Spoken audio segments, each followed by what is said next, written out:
Assalamu alaikum ve rahmetullahi ve berekatuh. Aziz qarindoshlar, bugun Xitoy zolimining qilayotgan vahshiy qirg'inchiligiga, qotillik va jinoyatlarga qarshi bizning qilayotgan mujodilamiz, bizning qilayotgan inqilobimiz kundan-kun kuchaymoqda.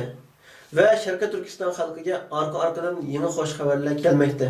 Bugun dunyodagi eng kuchli davlatlardan 5 davlat Xitoyning qilayotgan bu qirg'inchiligini bir erkiy qirg'inchilik, ya'ni bir millatni butunlay yo'qotishga ilib berilayotgan bir qotillik jinoyati deb e'lon qildi. Va bu jinoyatlarga qarshi shu eng cho'ng, eng kuchli davlatlardan 5 davlat o'zininki Xitoyga solgan butun dasmiylarini, Xitoydagi shirkatlarini qaytarib chekilib olib chiqib ketmoqchi. Va shunga o'xshash Xitoyga jazo yurgizadigan davlatlar kundan-kun ko'paymoqda. Sharqiy Turkistonning mustaqilligi kundan-kun yaqinlashmoqda. Şu münasebet bilen bazı Türk devletleri Şarkı Türkistan meselesiga texim qiziqmoqda. Belki bazı qarindoshlarimiz Türk devletlerini küçük görüşü mümkün, aciz görüşü mümkün. Lekin ular nima degan bilan bir mustaqil davlat. Ma'lum bir davlatlarning milletvekilleri, siyosiyonlari va axborotchilari Şarkı Türkistan xalqining, ya'ni Uyg'urlarning Türk dunyosiga Şarkı Turkistonda bo'layotgan zulmni, Uyg'urlarning ahvolini Türk dunyosiga anglitishda bek aciz kelyapti. Türk dünyasıga bo'layotgan bu qirg'inchiliklarni, bu adolatsizliklarni anglatishga to'liq ko'ngil bo'lmayapti. Biz Sharq Turkiston masalasiga nayt ko'ngil bilamiz va qo'limizdan kelgan har qanday yordamni qilamiz va har qanday badal to'lashga tayyormiz dedi. Shuning uchun mayli dunyoning qayerida bo'lgan qarindoshlarimiz bo'lsin, agar turkcha biladigan qarindoshlarimiz bo'lsa va o'zining tatgan jafo mushaqqatini, Xitoyning o'ziga solgan zulmini va Sharq Turkistonda bo'layotgan ahvollarni Türk dünyasıga Türkçe anlatışını xalaydigan bütün qarindoshlarımızdan men bilan aloqa qilishini umid qilaman. Mayli siz Türk dünyasıga bu zulmni anlatishga qiziqing yoki qiziqmang, bu xabarni atrofingizdagi qarindoshlarımizga yetkazib qo'yishni qat'iy unutmang va sal chaqlamang. Ma'lum bir qarindoshimiz men guvohlikni faqat Allohga berman degan bir gapni qildi. Albatta Allohga guvohlik beramiz. Bütün vujudimiz bilan, bütün imonimiz bilan guvohlik beramiz. Hem dunyoda zalimni zalim, o'g'rini o'g'ri, qotilni qotil deb guvohlik beramiz va Alloh subhanahu va taolo mu'minlarning quli orqali bu zolimlarni jazolaydi. Bizning zolimning zolimligini oshkorlashimiz, Xitoyning qilmishlarini, qotillik jinoyatlarini oshkorlab buni guvohlik berishimiz hargizmi xato emas. Aksicha Allohning bizga buyurgan buyruqlardan birisi. Zulmga qarshi turolmasangmi, zulmni oshkorla degan so'zni Hazreti Ali radhiyallohu anhu aytgan ekan.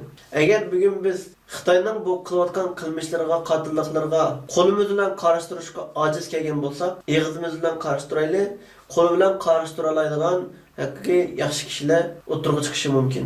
Xitoyning qilayotgan bu adolatsizlik jinoyatlariga qarshi sukutingizni buzing. Va bundan burun ham Xitoyning jinoyatlarini, qilmishlarini oshkorlab kelayotgan bo'lsangiz, yana qaytadan va davomli Xitoyning zulmini, qirg'inchiligini, qotilligini oshkorlashga tirishing va davomlashtiring.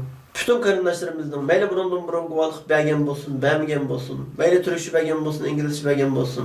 Qanday qarindoshlarimiz bo'lsa, ikki og'izmi bo'lsa, Xitoyning qilayotgan qilmishlarini yana butun dunyoga oshkorlay degan qarindoshlarımızdan Facebook'dagi Anvarjon ismi bilan men bilan aloqa qilsangiz bo'ldi yoki telefon nomerimni qoldirib qo'yman. O'sha telefon nomeri bilan aloqa qilsangiz bo'ldi. Ailangiz bilan aloqa qilolmayotgan yoki Xitoy tarafidan begunoh turmaga tashlangan veya ki şehit kılınan bolsun, qandak buluşunun qat'i nazar mevcut bo'lgan ahvolni boshqalarga, yani Türk xalqiga, Türk devletleriga, Türk siyosiyonlarga oshkorlash uchun tirishing. Bu xil shaklda Sharq Turkiston davosiga bir kishi kastingizni qo'shgan bo'lsiz. Biz haqiqatan bundan burun Yevropa ellariga va inglizcha xabarlarga dardimizni anglashga bakroq ko'ngil bo'ldik. Türkçe guvohlik berishga, Türkçe guvohlik yig'ishga bek ko'ngil bilib bo'lmadik. Shuning uchun ba'zi bir siyosiyon, ya'ni Türk davlatlarining siyosiyonlari bundan norozi. Bizning Türk davlatlariga bu qadar ko'ngil bilinmasligimiz, Türk qarindoshlarimizga guvohlik berib, guvohlik to'plab, yaymaganligimiz, tarqatmaganligimiz sababli ba'zi bir Xitoyga setilgan axborotchilar va yoki siyosiyon yoki partiyalar Xitoyning hech bir zulm qilmaganligini, Sharqiy Turkistonga berib ko'zi bilan ko'rganligini, u yerda kishilarning xotirjam ekanligini axborotlarda bo'lsin, parlamentlarda bo'lsin o'tirib qo'yib tutdi. Va bunga qarshi Sharqiy Turkiston xalqining endi bo'lgan siyosiyonlar faqat nima deyayotgan desangizlar, Uyg'urlar bilan ko'rishib bak, Uyg'urlar bilan ko'rishib, ota-onang nerede, ota-onam bilan ko'rishyapsan deb so'rab bak deyayotgan.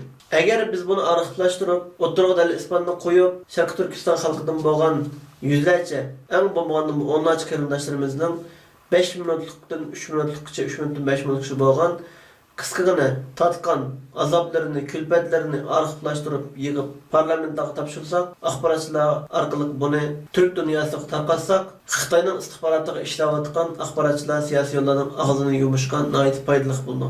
Bu arxivlar ularga dalil bo'lalaydi. Bu orqali Türk dunyosining Sharq Turkistonga bo'lgan tonishini texim yuqori ko'taralaymiz va ularning yordamiga erishalaymiz. Hem Sharq Turkiston masalasi ko'ngil bildigan siyosiy yo'llarning parlament a'zolarining Sharq Turkiston haqida texim yuqori ovoz chiqara olishiga bir to'p qo'shgan bo'lamiz. Shuning uchun buni qat'iy sal qaramayli, ko'ngil bilayli. Agar o'zimizning turishcha so'zlash iqtidorimiz bo'lmasa, iqtidorimiz barliq qarindoshlarimizga yetkazib qo'yaylik. Va Turkiyada yashagan butun qarindoshlarimiz cho'qim turishcha o'rganaylik. Turkiyada yashaydiganmiz cho'qim turishcha o'rganishimiz kerak. Mayli saqchixonaga borayli, mayli doktorxonaga borayli, mayli qayerga borayli, cho'qim o'zimizningki ahvolini tushuntiradigan, o'zimizning huddimizdan o'zimiz chiqaradigan bir holatga kelishimiz kerak. Alloh hammamizdan rozi bo'lsin. Ko'rishgacha omon bo'lgaysizlar. Bu xabarni taqdim qo'yishga sal qilmaysizlar. Allohga omonat.